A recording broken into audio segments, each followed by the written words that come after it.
Pode ir. Olhos. Se os teus olhos forem bons, todo o teu corpo terá luz. Jesus. Mateus 6:22. Olhos, patrimônios de todos. Encontramos, porém, olhos diferentes em todos os lugares.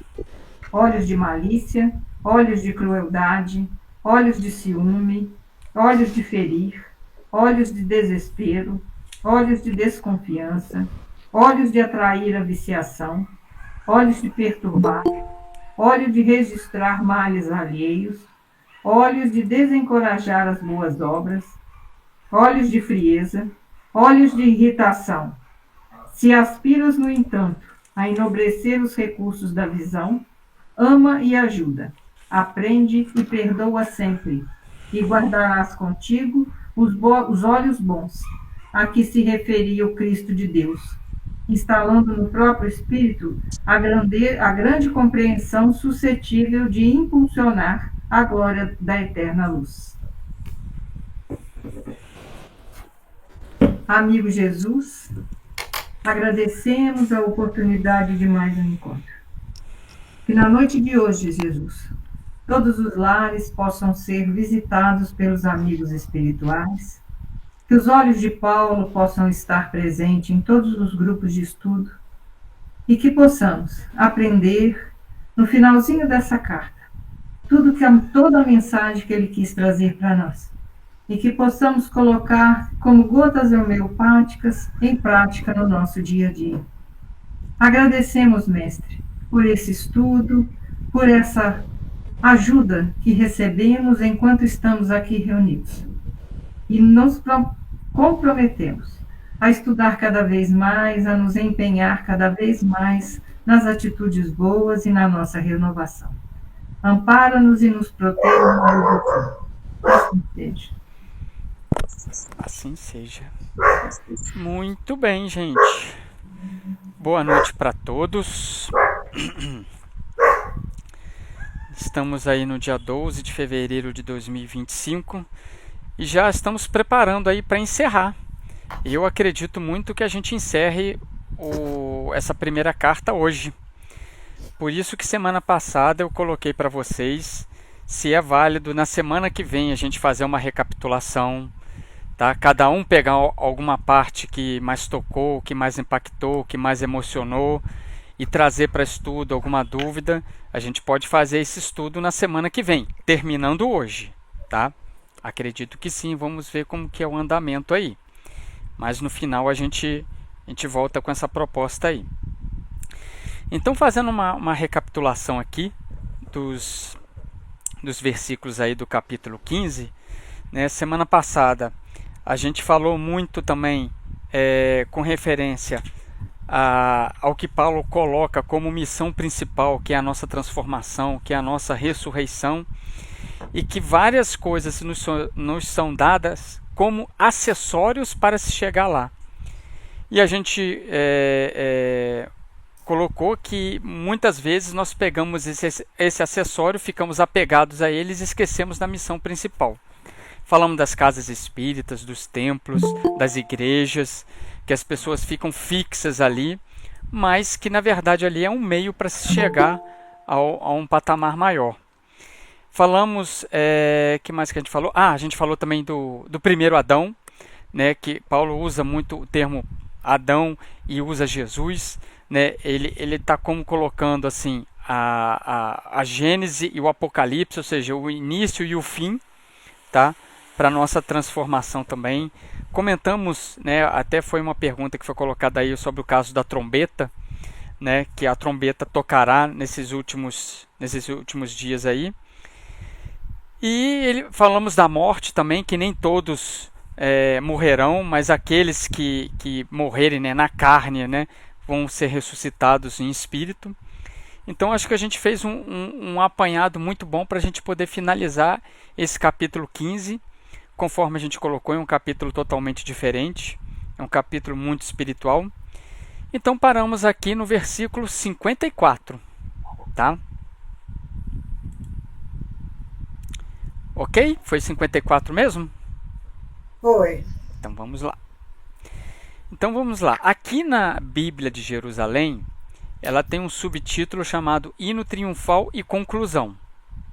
Então Paulo coloca no 54 o seguinte: quando, pois, este ser corruptível tiver revestido a incorruptibilidade, e este ser mortal tiver revestido a imortalidade, então cumprir-se-á a palavra da Escritura.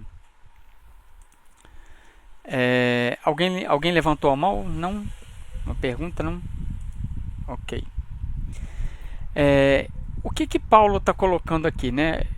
De tudo que a gente estudou, acredito que ficou bem claro aqui, né? Ele vai falar do ser corruptível, incorruptibilidade. A gente chegou a mencionar isso semana passada. Ele fala do ser mortal com a imortalidade. Então, assim, depois que esse ser mortal vestir a imortalidade, o que vai acontecer? Né? Nós chegamos na nossa missão. Chegamos no final da nossa missão. Só fechar a porta aqui.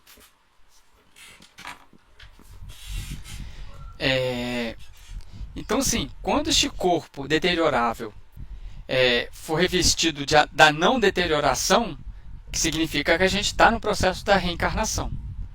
Então, quando a gente chegar lá nesse último corpo, a morte foi tragada, ou seja, a morte ficou para trás. Né? Na verdade, isso aqui é um texto bem profético, tá? Porque ele está definindo o quê? A morte acabou.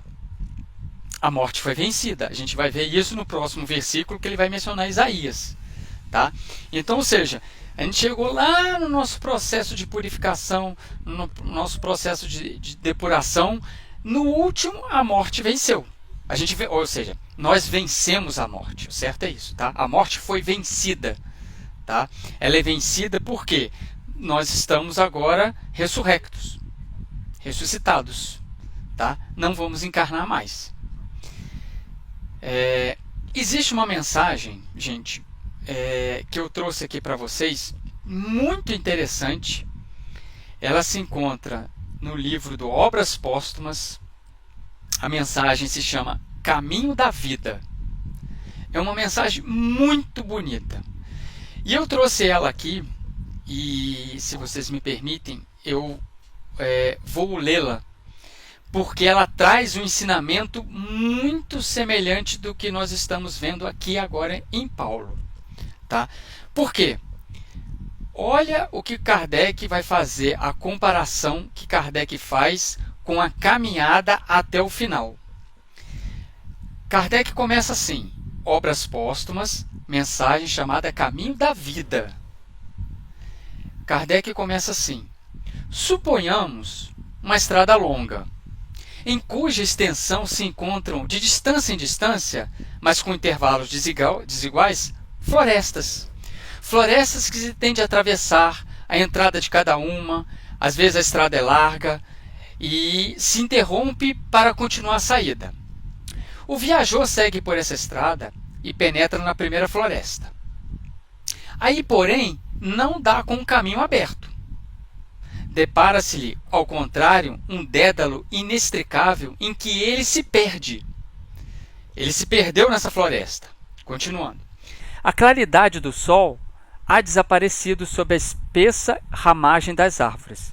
Ele vagueia, sem saber para onde se dirige. Afinal, depois de inauditas fadigas, chega aos confins da floresta, mas extenuado, dilacerado pelos espinhos, machucado pelos pedrouços. Lá descobre de novo a estrada e prossegue a sua jornada procurando curar-se das feridas. Ou seja, ele entrou na floresta, ficou muito machucado e no finalzinho ele reencontrou aquele caminho que ele estava andando. Continua Kardec. Mais adiante, segunda floresta se lhe antolha, onde o esperam as mesmas dificuldades, mas ele já possui um pouco de experiência e dela sai menos contundido. Noutra, topa com um lenhador que lhe indica a direção que deve seguir para não se transviar. A cada nova travessia aumenta sua habilidade, de maneira que transpõe cada vez mais facilmente os obstáculos, certo de que, a saída encontrará de novo a boa estrada. Firma-se nessa certeza. Depois, já sabe orientar-se para achá-la com mais facilidade. A estrada finaliza no cume de uma montanha altíssima, donde ele descortina todo o caminho que percorreu desde o ponto de partida. Vê também as diferentes florestas que atravessou e se lembrará das vicissitudes por que passou. Mas essa lembrança não lhe é penosa, porque chegou ao termo da caminhada. Essa é a mensagem. Conseguiram reparar o conteúdo espiritual que ela traça, que Kardec colocou? O quão bonito foi Kardec colocar essa mensagem, lembrando das nossas encarnações. As florestas a qual esse viajor entra são as nossas encarnações. As escoriações, os machucados com os espinhos, são as nossas expiações. O fim da floresta, que ele fala, a estrada, é a chegada no mundo espiritual de novo. Ele percorre aquela camada. Depois ele faz o quê? Entra de novo na floresta. Ele volta à floresta. E aí o que o Kardec coloca? À medida que a gente entra e sai da floresta, a gente fica mais experiente. A gente fica mais robusto. Aí ele vira e fala assim, gente. Ele encontra um lenhador que lhe mostra um caminho que é mais fácil para sair das florestas. Ele mostra um lenhador. Esse lenhador representa quem? A Boa Nova. Representa Jesus. E ele fala que no final, o fim dessa toda a caminhada dele é a chegada numa montanha. E essa montanha, ele olha para baixo, ele vê todas as florestas que ele entrou. Ele vê todo o caminho percorrido. E ele fala, essa lembrança não é doída, não é penosa. Olha que bonito que Kardec coloca essa história. E é exatamente esse é o sinal que Paulo está dando. Da existência das florestas que a gente está entrando, das florestas que hoje nós estamos vivenciando, das dores, dos espinhos que essa floresta nos traz, mas a gente tem a certeza que lá no final a gente vai reencontrar a estrada. E depois, quando nós entrarmos de novo na floresta, a gente vai estar mais experiente. A gente vai estar mais sabido. E à medida que a gente entra e sai, a gente está esperando o quê? Chega lá no finalzinho da caminhada, aonde, como Paulo coloca, né, é o ser imortal, incorruptível. Ou seja, a gente vai chegar no cume da montanha e vai olhar todas as nossas existências. E a gente vai falar assim, olha, passei, venci todas essas existências para chegar aqui. Essa visão de segundo Kardec, ela não é penosa. Ela é benéfica ao espírito. Então Kardec, numa simples história, numa história muito pequenininha, de obras póstumas, ele coloca um exemplo de tudo isso que a gente está falando aqui, da ressurreição, do final da caminhada, do último passo, quando a gente chega lá no cume. Né? Então achei muito bonita essa história e achei muito a ver de tudo que a gente está falando aqui de Paulo. Quando a gente vai chegar lá no final, cada um sabe a sua velocidade, cada um sabe o de si, depende da gente, depende de como lidarmos com os espinhos que vão estar nessas florestas. Podemos muitas vezes ficar perdido nessa floresta. Então, gente, é uma boa parábola que Kardec coloca aqui para poder exemplificar. Tá? Voltando aí, né? A gente mencionou também, né, a Jane também trouxe muitas questões aí do Livro dos Espíritos. Vocês podem anotar aí a questão 112, que é a questão da primeira ordem, é a questão dos espíritos puros. Ele vai falar assim, nenhuma influência da matéria. Questão 112. Ou seja, a matéria, ela não tem mais influência sobre esses espíritos. A superioridade dele é o quê? Moral. É moral e intelectual de forma absoluta. Absoluta. Né? todo espírito puro é mais inteligente do que os nossos gênios da Terra aqui. Porque a matéria não pesa neles, não existe mais poder neles. E a questão 113, né, de O Livro dos Espíritos, ele pergunta assim: quantas divisões tem a classe do espírito puro? Os espíritos vão falar: é classe única. É a classe única onde vai se acumular tudo que é perfeição moral. Não sofrem nem provas nem expiações. Realizam a vida eterna no seio de Deus. Essa é a ressurreição. É a ressurreição. Nós estudando, a gente verifica a classe que os Espíritos nos deram no Livro dos Espíritos, chamada de classe única, espíritos puros. Mas nós lendo e verificando e estudando, a gente verifica que Jesus é muito mais que um espírito puro. Jesus está além de ser um espírito puro. Tá? Quem quiser tirar uma prova, quem quiser ler, leiam a Revista Espírita, fevereiro de 1868. Revista Espírita, 1868, fevereiro. Lá vai estar falando dos Cristos. E Jesus é um chefe, é um Cristo. Ele é um chefe dos espíritos puros. Então, gente, o que nos foi dado colocar foi a classe até espírito puro. Existe classes além daquilo ali? Existe, com certeza. Mas para nós agora cabe só até aquilo ali. Olha, o ponto de chegada de vocês é o alto da montanha, essa classe aqui. Se Cristo, né, o Cristo é o chefe dos espíritos puros, imagina a classe que ele está subindo. Né? Então, ele aqui está usando esse subtítulo, é o triunfo do nosso progresso espiritual. Perfeito. Quando a gente atingir já o nível de espírito puro. É o triunfo. Né? É a caminhada do alto da montanha, é vencer a morte, é estar ressuscitado. É vencer tudo. É o triunfo. Por isso que ele colocou aí, né? Muito bem colocado. É o hino triunfal. Tá? Alguma questão, alguma observação do 54? Então, essa passagem aí, esse versículo, ele reforça o ensinamento espírita de que a morte não é o fim, mas é uma passagem para um estágio novo de existência, né? Uma libertação que permite a nossa ascensão a planos mais altos. A corrupção representa as imperfeições, né? Os limites do corpo físico, enquanto a incorrupção simboliza o espírito que sobrevive e evolui. Isso aí. A morte, né, não é uma derrota, mas é uma vitória, pois nos liberta, né, das nossas experiências e nos dá aprendizados novos. Gente, é muito importante isso. Para nós, é muito claro isso aqui. É muito claro esse vencer a morte, esse processo de ressurreição. Assim, e a gente, nós montamos aqui, estudo, né, desse capítulo 15, o 14 também começou a iniciar isso aí.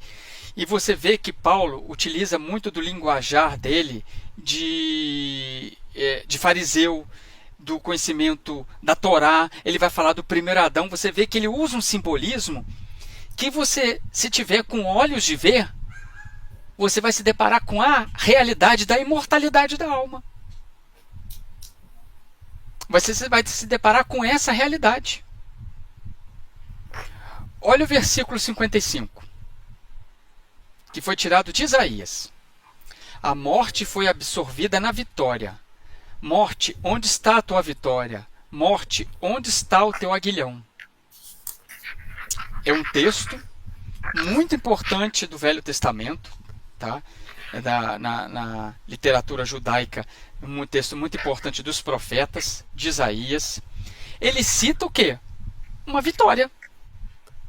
Ele está citando uma vitória. Então... Ou seja, por que ali na letra F da notinha está citação livre? Qual letra? A letra F. Ah, porque ele está falando da palavra de escritura, né? Então a escritura é a leitura deles, é livre. Então você entenda aquilo ali como quiser, como Torá, como literatura, como escritura. Uhum. É tipo aquela coisa assim, eu vou colocar isso aqui, vou colocar para complicar um pouquinho mais. Só para poder chamar a Ele não atenção. colocou ao pé da letra, É, né? Eu achei legal que a Bíblia Ferreira de Almeida, ao invés de colocar absorvida, ela coloca tragada, né? Eu achei bem legal, que a morte foi tragada na vitória. é. É o mesmo sentido, né? É o mesmo sentido. Então, Mas, sim. assim, para mim pareceu até mais forte. Então, com o auxílio de toda a doutrina espírita, dessas questões que nós acabamos de falar, de 112, 114, espíritos puros, já falamos várias vezes, né? Significa que eles não morrem mais. Ele não tá mais sujeito à morte. Aí o que acontece? Alcançou uma vitória sobre a morte. A morte foi absorvida, foi tragada. É porque antes a morte era o fim. A gente temia a morte. Você tinha medo da morte, porque ela representaria o fim de tudo. Uhum. A partir daí, não. Olha que bonito. Do entendimento da imortalidade da alma, a gente pergunta: onde está a tua vitória, morte? Se eu vou continuar vivo. Onde está a tua vitória? Morte, onde está o teu aguilhão? Né? Porque o círculo da vida, do corpo biológico, ele tem fim. Todos nós aqui vestindo um corpo biológico, ele tem fim. Mas o espírito puro vence a morte. O conhecimento da imortalidade vence a morte. Nós estamos sujeitos a essas encarnações. Né? Então, ainda temos que trabalhar para ter a pureza, para chegar à perfeição moral. Por quê? Ainda somos impuros, ainda somos imperfeitos. Somando tudo isso, a gente pode dar o nome de pecado, que são nossas atitudes incorretas, que são nossos comportamentos incorretos. Que é o errar o alvo. Que era o errar o alvo, me equivocar. Então isso tudo se chama de pecado. Então vamos falar assim, ainda somos pecadores, mas estamos no caminho da floresta. Estamos tendo certeza que nós vamos chegar, depois no final desse aqui, vamos pegar a estrada de novo. Ok? Então sim, conforme a gente leu a história de Kardec, como que ele se aperfeiçoa? Se tornando experiente a cada floresta que entra. Se tornando experiente a cada encarnação. Ele vai fazendo o quê? Se aproximando mais do padrão moral da lei divina. Quanto mais próximo do padrão moral da lei divina, mais eu vou me purificando. Que é um linguajar bíblico também, essa purificação aí. Aí, falando da morte como transformação, você vai lá no capítulo 4 do Evangelho segundo o Espiritismo, né?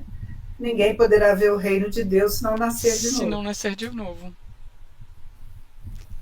Vocês verifiquem que as coisas começam a fazer mais sentido.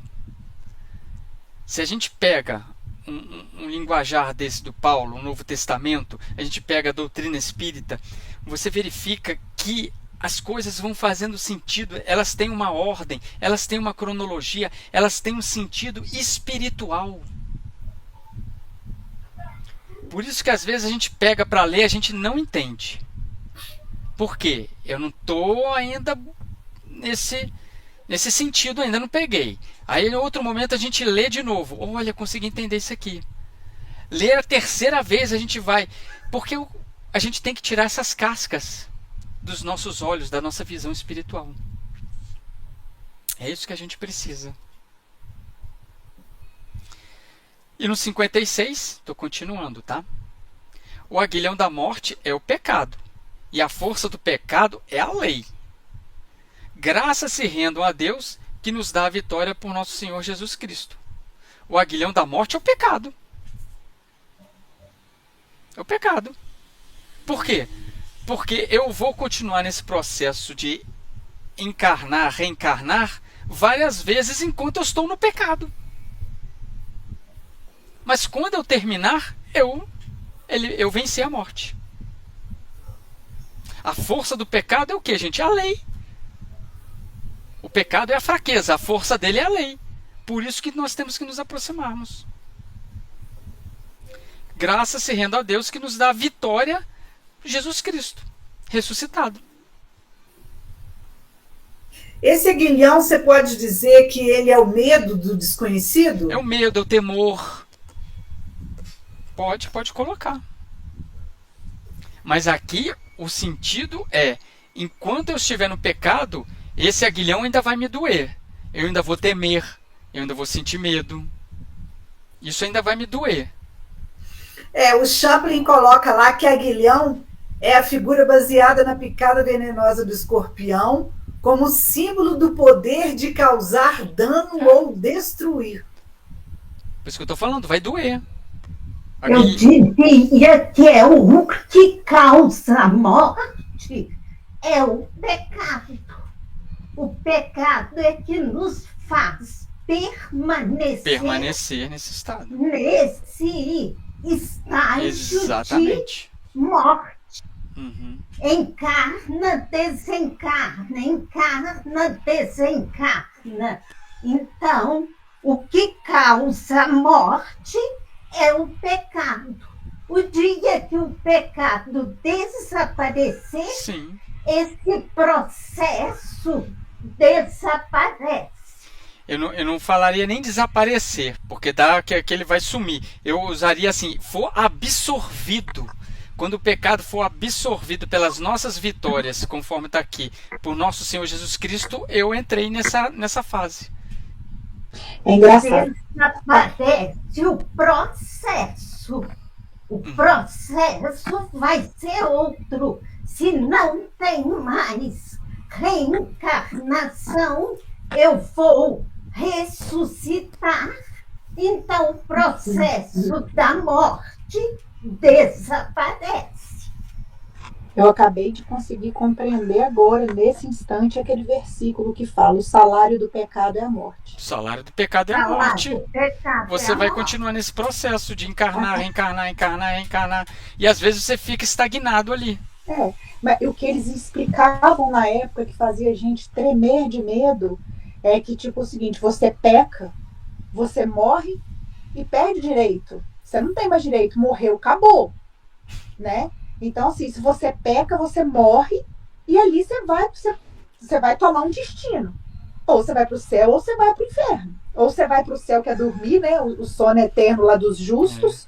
Ou você vai para o inferno sofrer no coisa. E eu ficava pensando naquilo, falando: meu Deus, eu já pequei uma quantidade absurda, como é que eu vou fazer? Para onde eu vou enfiar esses pecados? Para onde eu vou?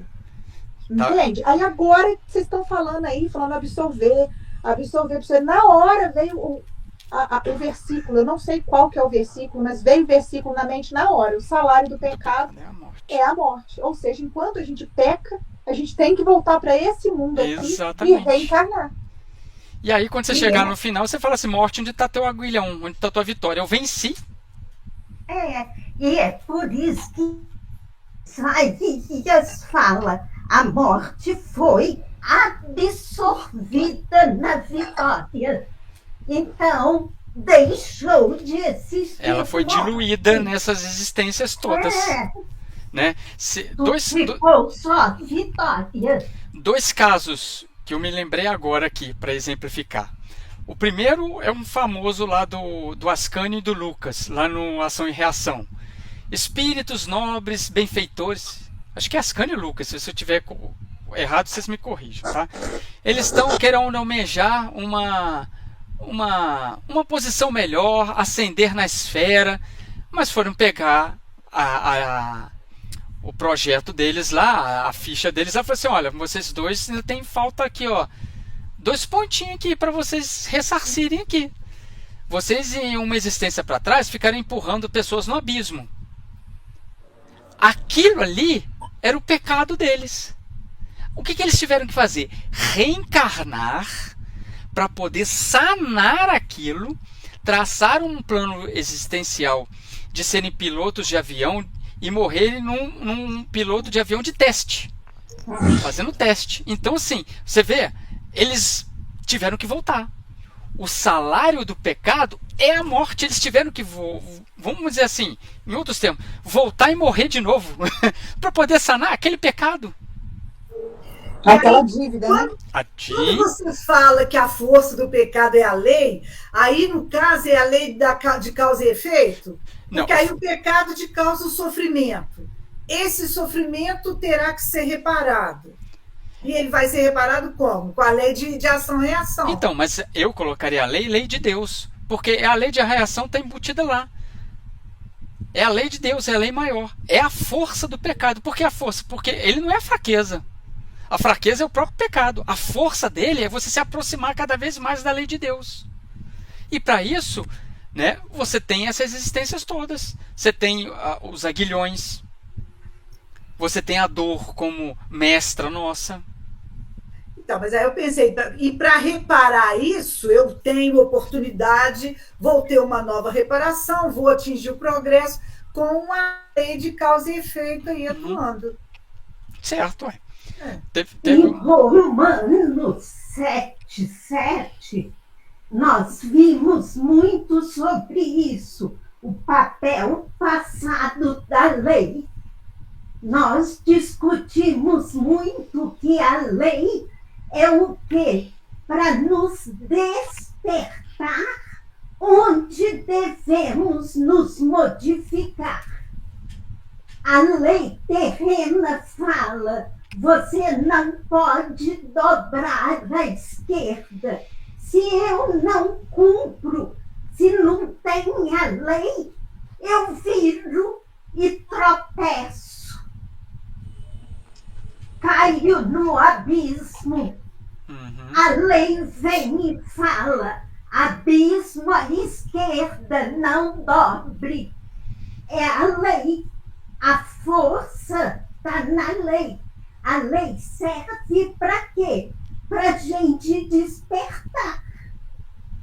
Por isso que a lei divina está na consciência e Jesus veio para quê? Reviver tudo isso para nós. A lei é para despertar. Sim, alertar. Alertar. Tem A gente, quanta coisa a gente fala. Ah, se eu não fosse espírita, ainda passa na minha cabeça. Mas eu conheço a lei divina que a doutrina me permite e eu, paro. Teve uma das reuniões mediúnicas, acho que foi ano passado que eu tive, e o espírito falou que queria ir embora. Quero ir embora. A gente dialoguei aqui, por fim, eu falei assim para ele, olha, você tem o direito de escolher qualquer caminho que você queira. É direito seu ir embora, mas você tem o dever de arcar com as suas consequências. O espírito parou. Ele pensou, né? Foi o meu último recurso. Eu falei, você tem o direito de escolher qualquer caminho. Qualquer caminho, você tem o direito de sair aqui e ir embora. Mas você tem o dever de arcar com as consequências do seu caminho. Ficou tão forte que eu gravei isso para mim mesmo. Eu gravei isso para mim mesmo. Foi a primeira vez que eu falei e eu gravei isso aí.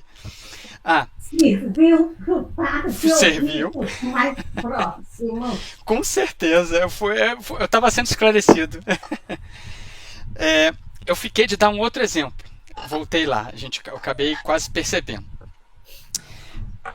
Eu dei o exemplo do Ascânio e do Lucas. E tem um exemplo muito bom também, do livro Renúncia, Alcione. Alcione está em outro planeta, em outra esfera espiritual.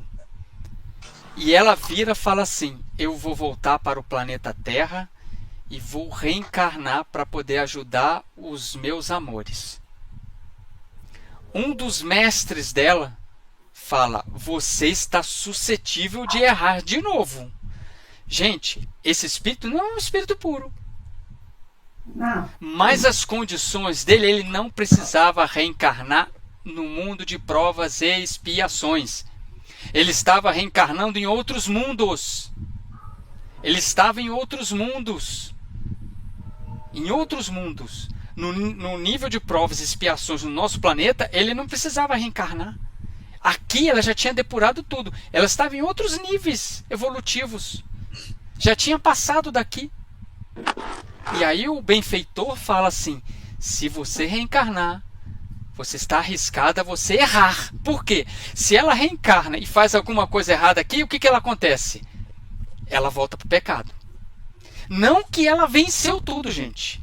Ela não venceu tudo. Ela não é um espírito puro. Ela não está ressuscitada. Ela está em outros mundos mais evoluídos, reencarnando em corpos sutis.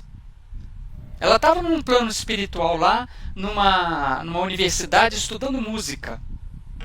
Mas ela estava na esfera do planeta dela, conforme a sua moralidade.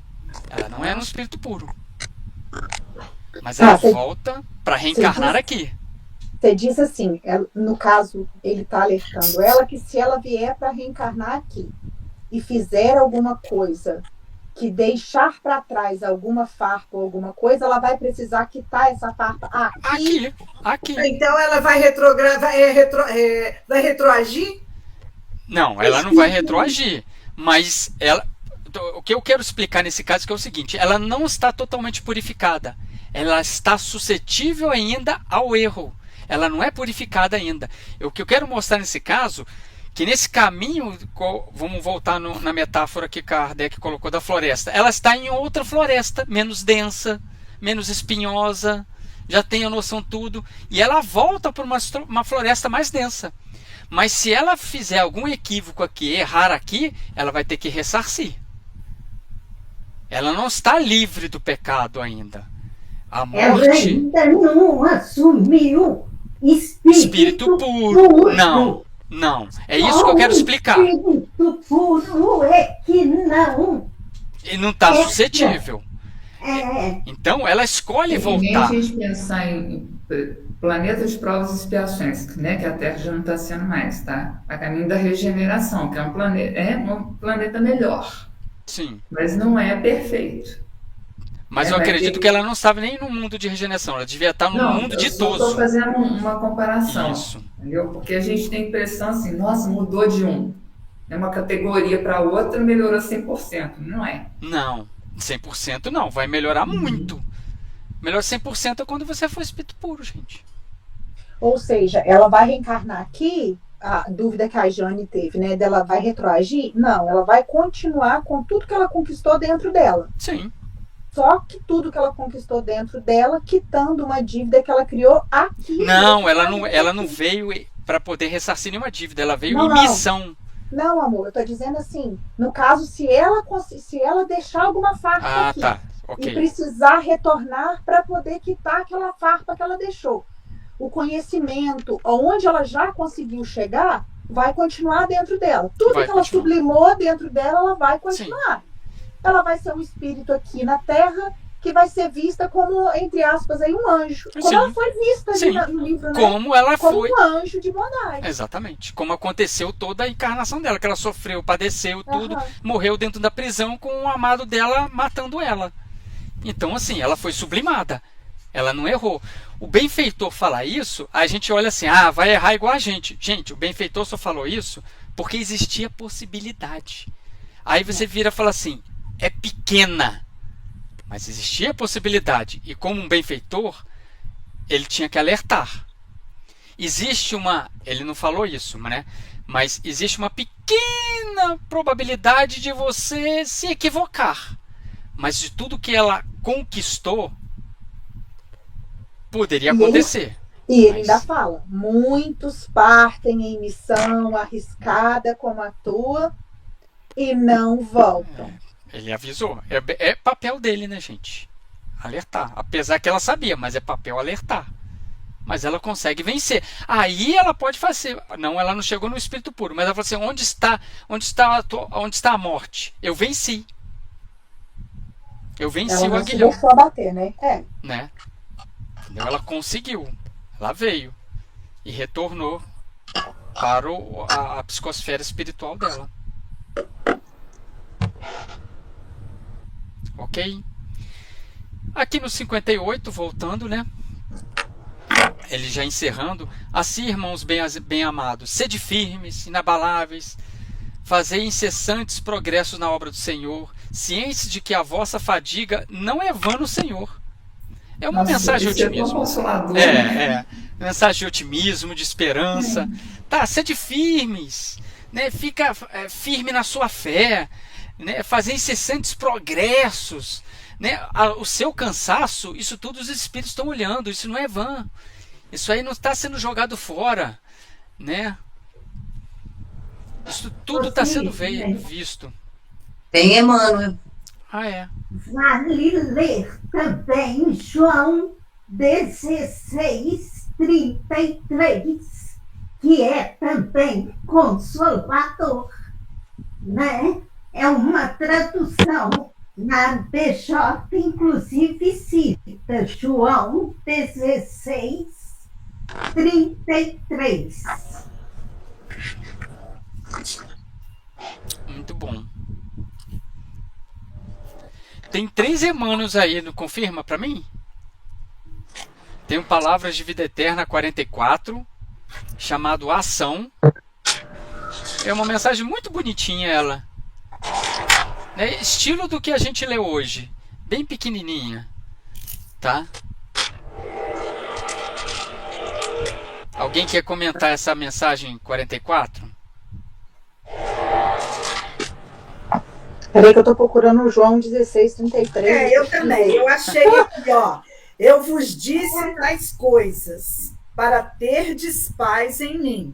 No mundo tereis tribulações, mas tende coragem. Eu venci o mundo. É justamente essa frase ali de Paulo, né? Sim. Olha, a vossa fadiga não é em vão no Senhor.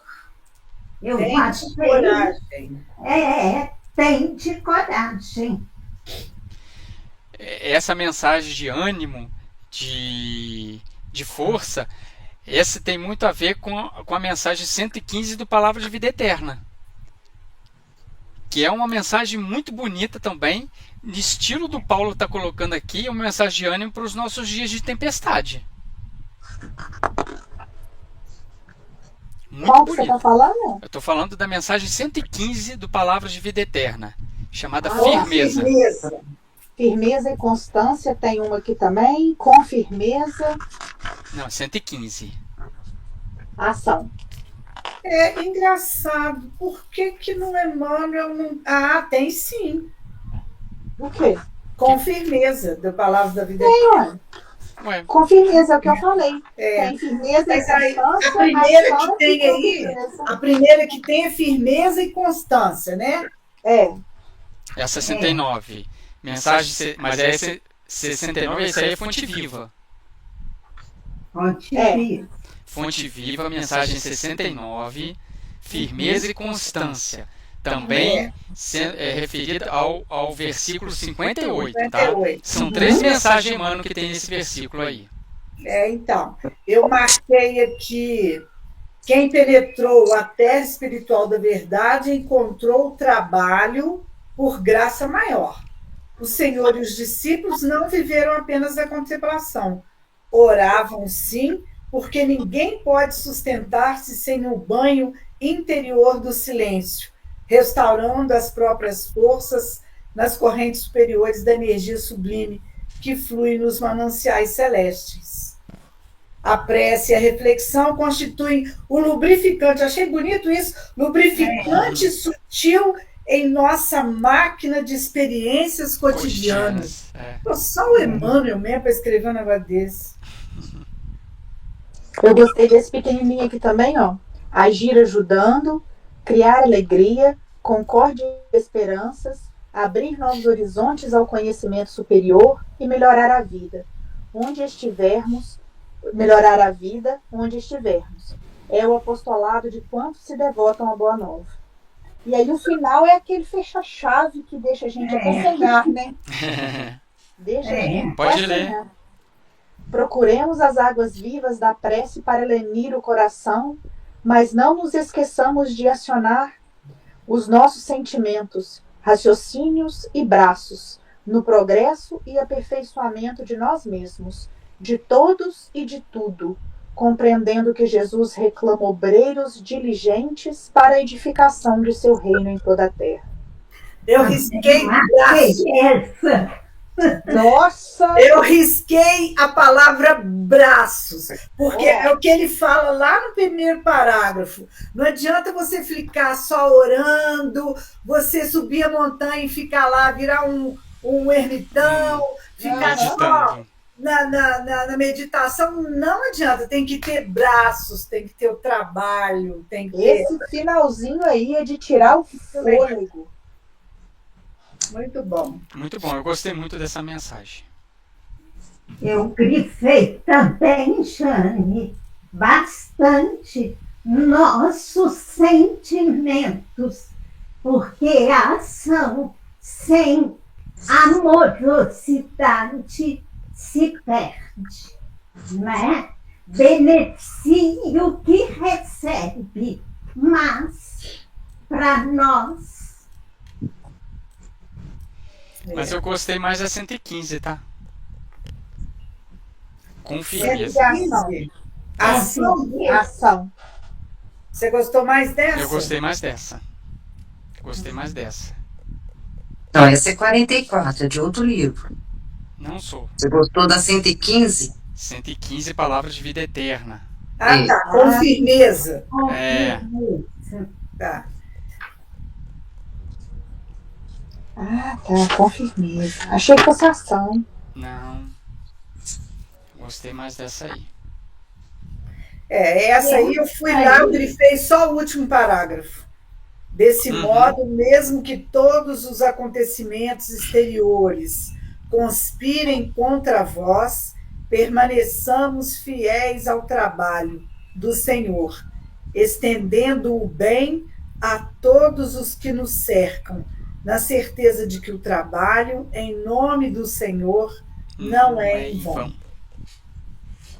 Eu acho que essa daí, se a gente for pegar, toda ela merece destaque, né?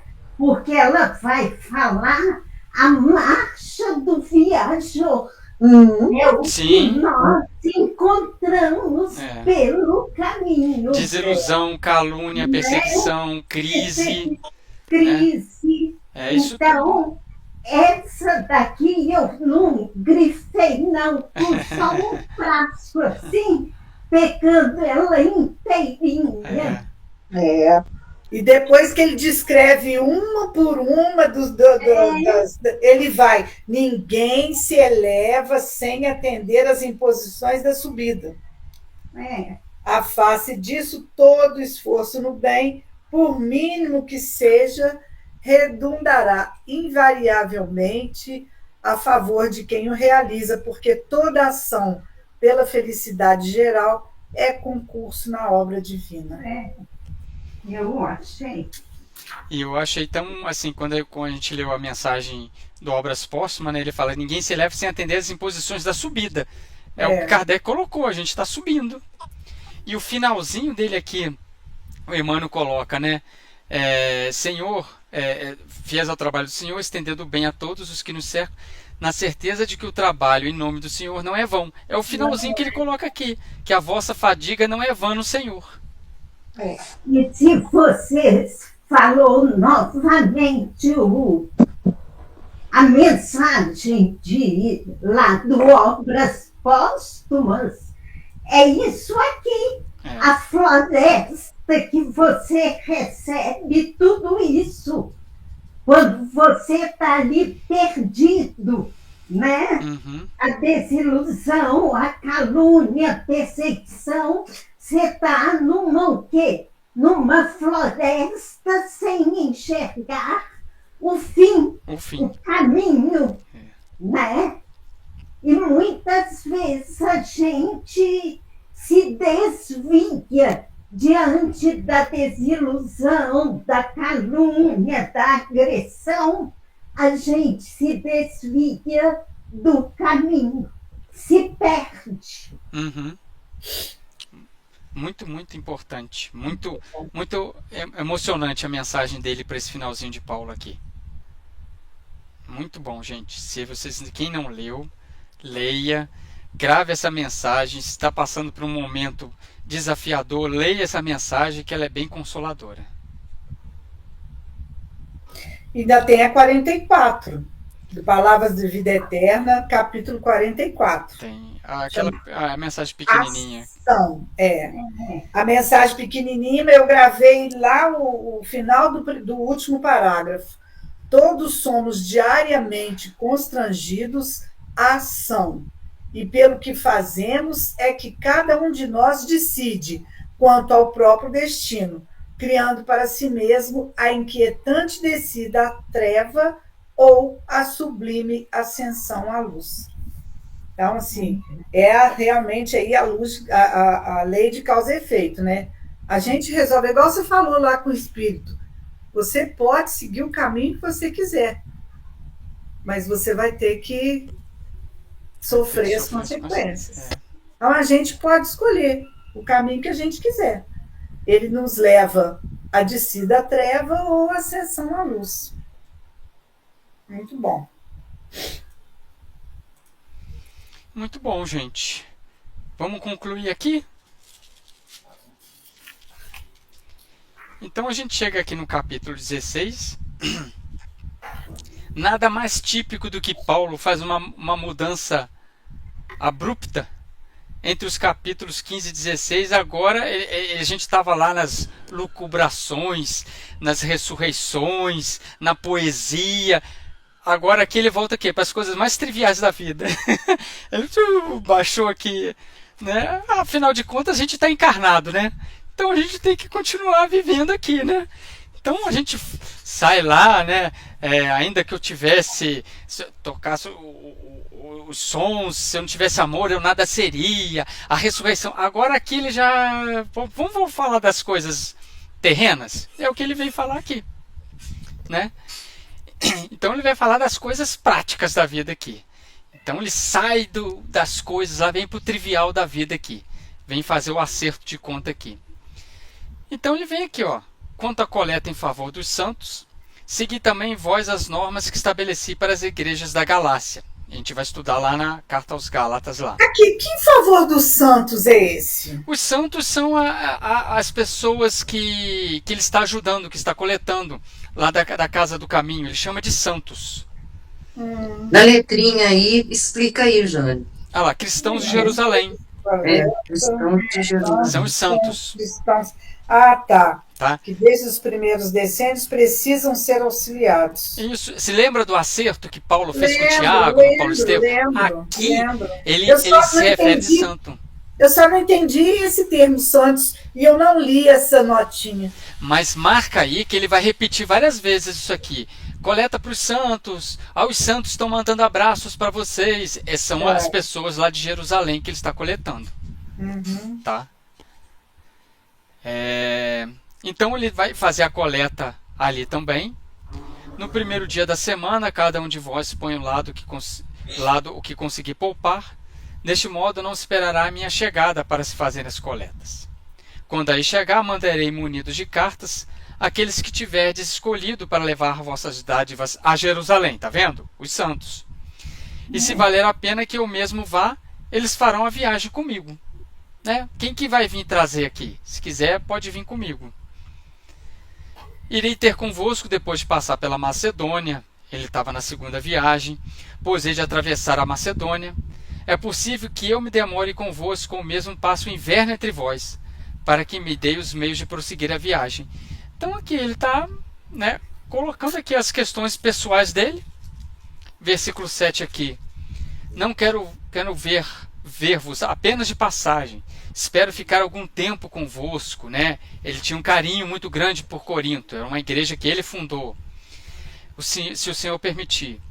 Entre mentes, permanecerei em Éfeso, tá? vou falar assim, hoje é perto de Corinto, tá? Mas naquela época não era tão perto. Hoje você consegue ir de Corinto a Éfeso, né, em algumas horas, mas naquela época não era tão perto assim. Até Pentecostes, que é uma das festas judaicas que eles comemoravam, pois aqui se abriu uma porta larga, ou seja, uma oportunidade, cheia de perspectivas para mim, e os adversários são numerosos. Está vendo que ele está falando de coisas pessoais? Está falando do esforço que ele está fazendo? E aí o que ele vem falar? Ele vem falar do filho espiritual dele, né? Timóteo. Se Timóteo for ter convosco, cuidai de que esteja sem receios em meio a vós, pois trabalha na obra do Senhor como eu. Timóteo era um rapazinho novo, tímido, a gente vê lá em Paulo Estevão. Então, assim, ajuda ele aí, dá uma ajuda, uma força. Ele está em meu nome, ele está em trabalho do Senhor, né? Como se fosse assim, dá uma moral para ele aí.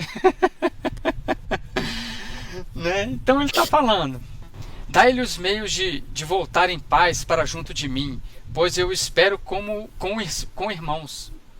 Quanto ao nosso irmão Apolo, também está no Paulo Estevão, é um convertido. Roguei-lhe insistentemente que fosse visitar-vos como irmãos, mas não quis em absoluto ir agora. Irá quando tiver oportunidade. Aí ele vem, né?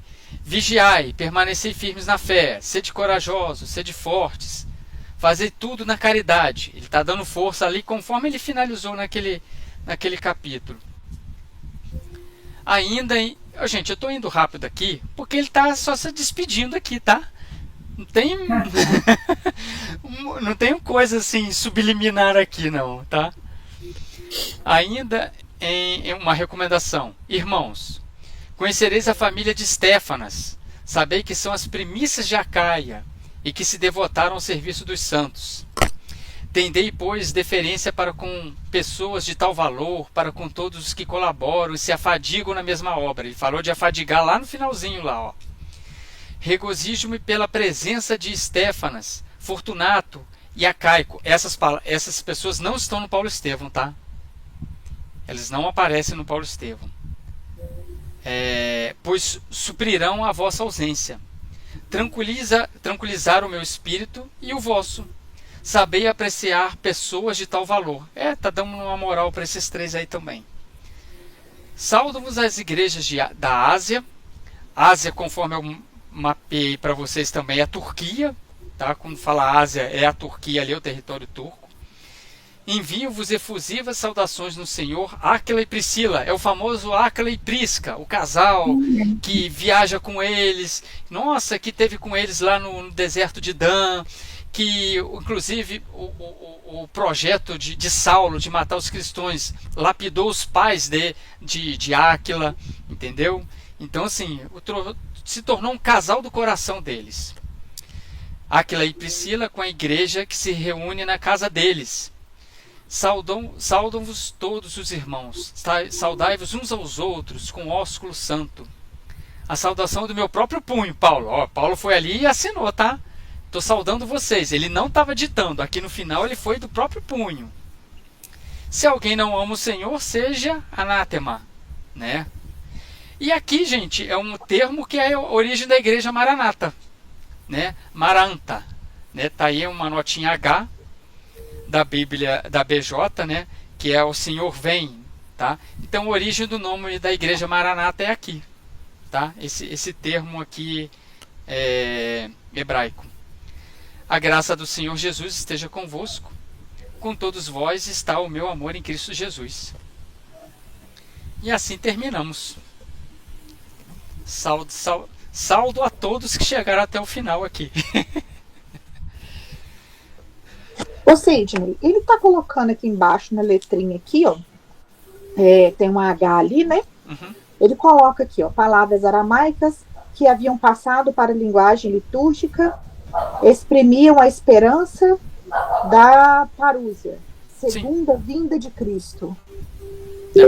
Não. Paulo Aí aqui... é a interpretação dele, de quem fez, tá? Não. Tá. Aqui você tem que ler a tradução, quem é Senhor vem. Isso aqui é coisa de quem traduziu, não é coisa de Paulo, não. Cuidado. Pois é. Cuidado. Tanto é que eu só peguei aqui a tradução. Isso aqui é coisa de quem traduziu. Isso aí é inferência. É, inferência. A segunda vinda de Cristo e tal. Continua esperando para você ver aí. Não, eu não tô esperando nada, não. Quem falou que eu tô esperando? Você tá inferindo na minha vida e na minha fala aqui. Eu falei, dúvida, só isso. eu falei genericamente para todos nós. Não foi para uma pessoa. Tá. Não, é porque os nossos irmãos, alguns dos nossos irmãos, ainda esperam a vinda do Cristo de novo. Né? Eles acham que ele vai voltar como veio da primeira vez. Pois é. E aí, chegamos aí ao final da primeira epístola aos Coríntios. Quantas aulas a gente teve? Não faço a menor ideia. Não, tem sim. É só ver o vídeo, o último vídeo que eu postei lá no grupo. 31 estudos. Com esse é o 31º. 31 semanas estudando a primeira carta aos Coríntios. Tá aí. Gente, o nosso horário já passou. Eu quero acertar com vocês o seguinte. Semana que vem, a gente faz uma retrospectiva, mas aí eu preciso do comprometimento de todos, de trazerem algum comentário, né? De todos mesmos. Até aqueles que ficam em silêncio aí, que prestam muita atenção. Eu gostei dessa parte, me emocionei aqui, porque aí, se a gente ficar 20 minutos, é 20 minutos, se ficar 30, é 30, se ficar 1 hora, é 1 hora. Tá? Então, vamos fazer a recapitulação ou não? Vamos. Vamos. A gente fez em Romanos, deu certinho. Ok. E aí, para outra semana, a gente entra na segunda epístola aos Coríntios, que nós vamos ter uma surpresa não muito agradável, que nós vamos encontrar a famosa carta severa de Paulo. Ela está dentro da segunda carta aos Coríntios. Inclusive é um tema que eu vou trazer para vocês para a gente fazer essa diferença, senão a gente confunde. Tá? Em verdade, a gente poderia ler a carta severa para depois entrar, mas eu não vou fazer isso não. Eu vou respeitar a sequência aqui. Tá? Mas a gente vai entrar com uma observação que eu vou nomear os capítulos para vocês. Então tá, feliz por ter chegado junto a essa caminhada com vocês aqui. Terminando mais uma carta de Paulo. Muito bonita essa primeira carta aos Coríntios. Tem coisas ali que a gente só vai encontrar, né, nessa carta aí. Então espero que todos tenham se emocionado, entendido, estudado, porque, conforme eu falei, é direito nós escolher o caminho, mas vamos arcar com os nossos conhecimentos e as nossas decisões. E estamos aí. Ok? Fechamos então. Podemos encerrar? Então hoje eu faço a nossa prece de encerramento, agradecendo a esse Deus de amor, de bondade e de infinita misericórdia para com todos nós, Senhor. Esse pequeno grupo que aqui se encontra estudando todas as quartas-feiras, estudando as cartas desse apóstolo dos gentios, o apóstolo das gentes, o nosso apóstolo. Conforme ele falou, sede meu imitador. E aqui estamos, Senhor, de braços e mãos estendidas, solicitando essas oportunidades, que através desse conhecimento, o amparo constante que a espiritualidade amiga e a paciência que eles têm por nós, que possamos fazer o nosso dever da melhor maneira e da maneira mais completa, de acordo com as leis de Deus possível. Agradecendo muito as luzes que temos recebido, todo e cada versículo desse trouxe para nós, construindo devagarzinho o reino de Deus dentro do nosso coração. Que os espíritos companheiros, os obreiros da FEAC, que nos envolvam nosso ambiente, a eles agradecemos todo esse entendimento e a oportunidade de abrir essa fala aqui em um grupo de estudo. Obrigado, Jesus, o Mestre de Nazaré, que nos aguarda todos os dias a fazermos o nosso melhor, a purificarmos a nossa alma. A Ti só temos a agradecer que possamos, em mais uma carta, abrirmos mais frestas, abrirmos mais oportunidades em nossa vida. Agradecemos por tudo. Agradeço a paciência desse grupo, a qual nos acompanhou e a qual eu peço desculpas se alguma coisa eu falei de errado e se alguma coisa eu me equivoquei. Me perdoe, mas estamos tentando acertar e as nossas intuições são as melhores possíveis. Obrigado, Senhor Jesus. Obrigado ao grupo. Obrigado a FEAC. Obrigado a Mateus. Que assim seja. Que assim seja, Senhor. Que assim seja. Assim seja. Até, Boa gente. Boa noite. Boa noite Boa para noite. todos. Até Boa mais. noite, pessoal. Boa Boa noite. noite. Oi. Boa noite.